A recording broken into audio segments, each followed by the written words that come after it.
Now let's see what it takes to make a space plan. So I'll take my floor plan and I'll right click and I'll make a duplicate of it called space plan.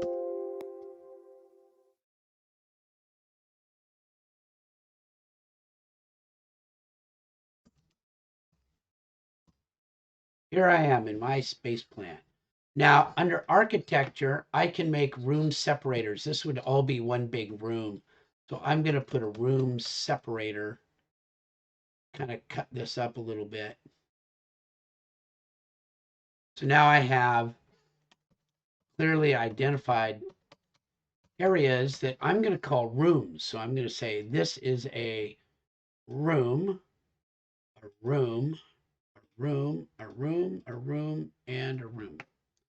And then I'm going to give each of those rooms an actual name. So I'll call this the stretch room. I didn't want to double click on that. No. There we go. The exercise room, the hall,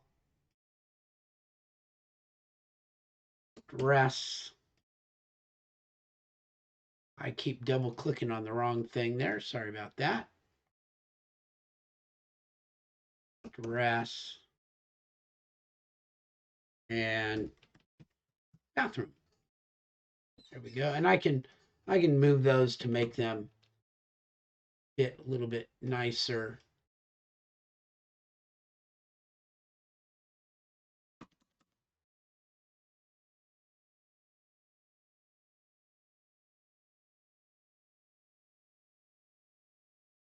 There we go.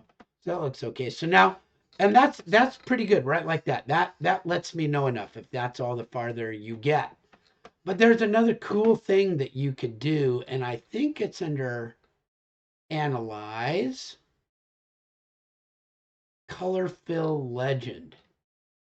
And I can go click this over here. Click, and it says, what do you want to do? I want to do rooms by room name. Rooms and room name. Rooms and room name. Oh, isn't that cool how that does that? Gives me a room legend, and that's just really nice looking, so it's kind of good to have. That does the minimum of what we want to do. Now, I can add things in here if I want to do under annotate. I can add detail lines to show things that are in here. I can do that. So I can make more things in my bubble diagram as I've shown before. But this does a good little amount of work right here. Lets somebody know what's going on. Now in Revit, it's very easy if I want to analyze using a schedule of rooms. I'm going to come down here. These are all the different things it'll automatically figure out for you. Rooms. And I want maybe the room name and click the green thing, and the area and click the green thing. And look, it got a bunch that I got rid of before. I'm just going to get rid of those really quickly. Delete those rows. Yep, there we go. And so look, it gives me the square feet of all of those different areas. Isn't that cool? Isn't that really awesome? And there's another thing I could do is I can actually come over here and when I put them on a sheet of paper, I could put this on a sheet of paper right with that other thing if I wanted to. But this is good for right now. This is enough right now of what we want to do. Okay. I can also one other thing, if I want to make a region out of these 4 lines that I've already kind of done. Let me do that again. I'm gonna make a region out of this. I can build region. That's a crosshatch. I'll make it solid black just for fun. I've got too much on there. Let me do this one better. I'm going to do that again. Solid region. Make a little thing. I'm going to make it solid black just for fun. And you can see, so, and I could do any old color I want with that. So this is a really nice way to be able to do stuff. And then if I want to label that, I go to text, pick what kind of arrow I want. I'll do a curved arrow. Click, click,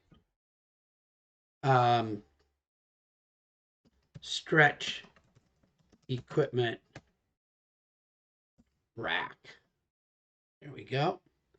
And I can do all sorts of things. I can change the size of that, but for what we're doing right now, this is kind of good. Maybe I will make that stretch equipment rack. Move it up a little bit. I can make it a little smaller. That's a little bit big. 3/32. There we go.